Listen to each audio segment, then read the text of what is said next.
Bumi Palestina telah membara puluhan tahun akibat penjajahan Zionis.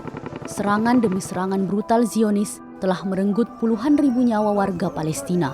Penjajahan itu juga mengakibatkan berbagai rasa sakit, penderitaan, dan tragedi yang begitu mengerikan.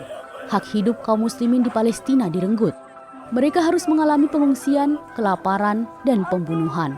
Pertolongan memang sudah seharusnya didapatkan oleh muslim Palestina. Sayangnya, hingga saat ini berbagai pertolongan, bantuan, hingga solusi belum ada yang bisa menyelesaikan penjajahan Zionis terhadap Palestina. Bagaimana pandangan para muslimah dalam memahami pertolongan yang seharusnya dilakukan oleh kaum muslimin untuk Palestina? Simak wawancara berikut. Harus, sangat harus. Karena bagaimanapun juga saudara kita di Palestina adalah saudara kita, ya, dan itu adalah perintah Allah. Perintah Allah itu adalah nomor satu, ya, di antara perintah yang lainnya. Jadi kalau kemudian kita memang diharuskan membela saudara kita di Palestina, ya karena kewajiban kita sebagai hamba Allah, dan itu adalah sesuatu yang diajarkan oleh Rasulullah. Ya. Jelas, ya mereka adalah saudara kita, saudara Muslim, yang kita tidak dibedakan, ya tidak dihalangi oleh sekat-sekat national state. Ya justru national state itu adalah buatan musuh-musuh Islam, ya. Dulu waktu Inggris menghancurkan Daulah Khilafah, kemudian dibagi-bagi wilayah, sehingga justru dengan pembagian wilayah itulah akhirnya muncul ketidakpedulian, menganggap bahwa itu adalah urusan negaranya, gitu ya. Padahal kita adalah sebagai saudara muslim. Bahkan Allah sudah berfirman dalam Al-Qur'an, innamal mu'minuna ikhwah. Sesungguhnya orang-orang mukmin itu adalah bersaudara, dan persaudaraannya itu adalah seluruh dunia. Jadi tidak ada sekat-sekat wilayah. Begitupun Rasulullah juga bersabda bahwasanya innamal mu'minuna kal jasadil wahid.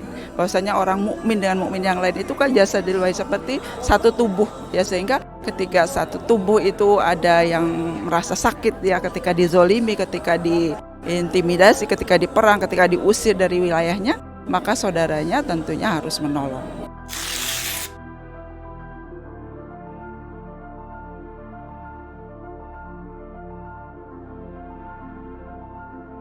Kalau pertanyaannya hanya, ya mungkin itu enggak, ya, karena itu satu kebolehan saja. Tetapi ada yang lebih harus lagi, karena bagaimanapun juga yang harus kita lakukan adalah membebaskan saudara kita dari belenggu penjajahan yang sangat menyakitkan. Dan itu bukan cuma menyakitkan bangsa Palestina saja, ya, tapi kita, gitu ya. Rasanya nggak tahan kalau udah cerita tentang saudara kita itu, ya Allah. Hal yang harus, ya, kita lakukan, dan itu pun adalah perintah Allah, adalah benar-benar menghilangkan penjajahan tersebut, mengusirnya dari tanah saudara kita dengan upaya yang sangat luar biasa. Dan tentunya kita sebetulnya punya kekuatan itu, ya. Kita punya kaum muslimin, tentara kaum muslimin, punya pemimpin kaum muslimin yang sebetulnya bisa, gitu ya, memerintahkan tentaranya untuk apa? Untuk dikirimkan ke sana. Artinya satu-satunya yang bisa menyelesaikan masalah Palestina itu adalah memeranginya, menghilangkannya, ya. Istilahnya benar-benar tidak ada lagi itu entitas Yahudi di sana. Dan kalau kita kembalikan ke dalam Islam, maka cuma satu hal yang bisa menyelesaikan, jihad. Dan sistem yang paling bisa menyelesaikan seluruh permasalahannya itu adalah sistem Islam, itu sistem khilafah, insya Allah.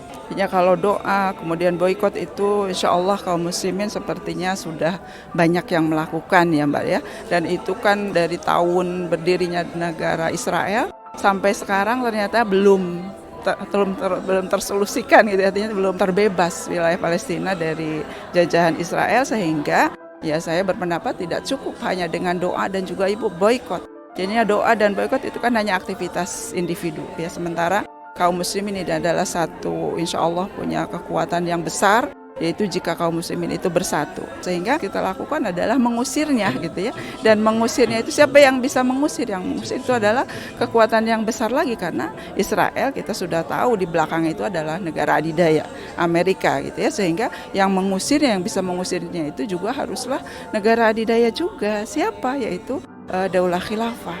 Itu ya, yang terdiri dari kumpulan gabungan negeri-negeri kaum muslimin yang saat ini tercecer-cecer, yang tadi disekat oleh nasionalisme, sehingga disatukan oleh Daulah Khilafah. Dan insya Allah itu akan menjadi kekuatan yang bisa mengusir penjajah Zionis Israel.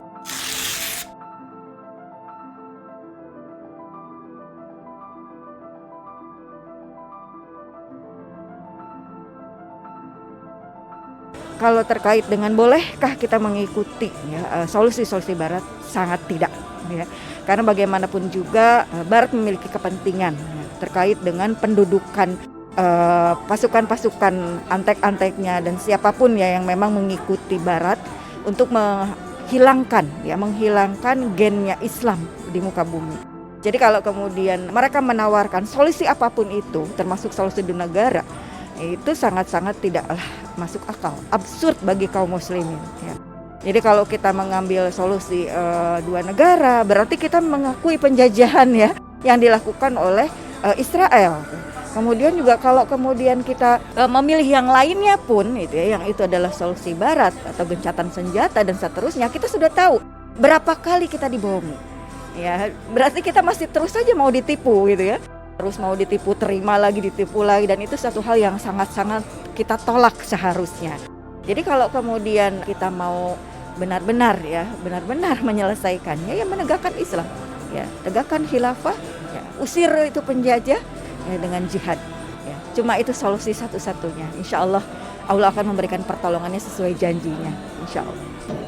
Kalau berbicara gencatan senjata dan yang terjadi ini juga sudah berulang kali ya, faktanya ternyata juga tidak menyelesaikan masalah. Ya kalau win-win solution berarti kan mengakui bahwa negara Israel ada, negara Palestina ada, sementara negara Israel itu bukanlah negara yang seharusnya diakui di situ gitu ya, karena bukan miliknya. Ya mereka ada itu ya karena dengan penjajahan itu, sehingga yang solusi yang seharusnya itu haruslah diusir ya. Dan faktanya memang sudah berulang kali kebiasaan mereka ataupun memang yang biasa mereka lakukan itu adalah pelanggaran gitu ya. Artinya kan ada perjanjian gencatan senjata. Faktanya kemarin saja juga tidak lama kemudian sudah memborbardir dan sudah banyak puluhan korban. Padahal itu sudah ada perjanjian gencatan senjata. Sehingga faktanya memang tidak solutif gitu ya. Meskipun nation state hanya sebatas garis imajiner, nyatanya batas itu telah membekukan ikatan akidah umat Islam di seluruh dunia. Sampai-sampai tidak ada satupun penguasa negeri Muslim yang memberikan pembelaan syar'i untuk Palestina dengan menyerukan jihad. Tawaran solusi zalim seperti solusi dua negara ataupun gencatan senjata justru dianggap sebagai upaya menyelesaikan penjajahan di Palestina. Kaum muslimin harus menyadari kesengsaraan ini bisa terjadi karena kaum muslimin kehilangan junnah atau perisai mereka, yaitu daulah khilafah. Sehingga tidak ada tentara yang berjihad membebaskan Palestina. Karena itu, sudah menjadi kewajiban bersama bagi seluruh umat Islam untuk mengembalikan perisai tersebut bersama partai politik Islam ideologis.